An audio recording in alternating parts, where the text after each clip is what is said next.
రాష్ట్రంలో పంటల కొనుగోళ్ల తీరుపై కేంద్ర ప్రభుత్వం అనుసరిస్తున్న విధానాన్ని మంత్రి తుమ్మల నాగేశ్వరరావు తీవ్రంగా తప్పుపట్టారు.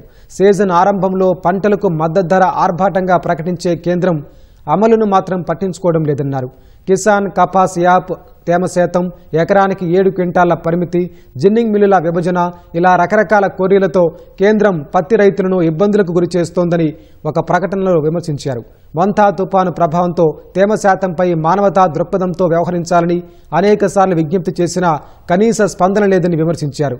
నాఫెడ్ ద్వారా సోయాబీన్ కొనుగోలులో ఆధార్ గుర్తింపు పెట్టి కౌలు రైతులకు అన్యాయం చేస్తే రాష్ట్ర ప్రభుత్వమే మొబైల్ ఓటీపీ ద్వారా కొనుగోలు చేసిందని గుర్తు చేశారు. కేంద్రం నుంచి సహకారం లేకున్నా 2,500 కోట్లతో మద్దతు ధరతో మొక్కజొన్న కొనుగోలు చేశామని తుమ్మల గుర్తు చేశారు. కేంద్రం కొనే కొన్ని పంటల్లోనూ పరిమితులు పెట్టి రైతులను రోడ్డున పడేస్తే రాష్ట్ర ప్రభుత్వమే మద్దతు ధరకు సేకరిస్తోందన్నారు.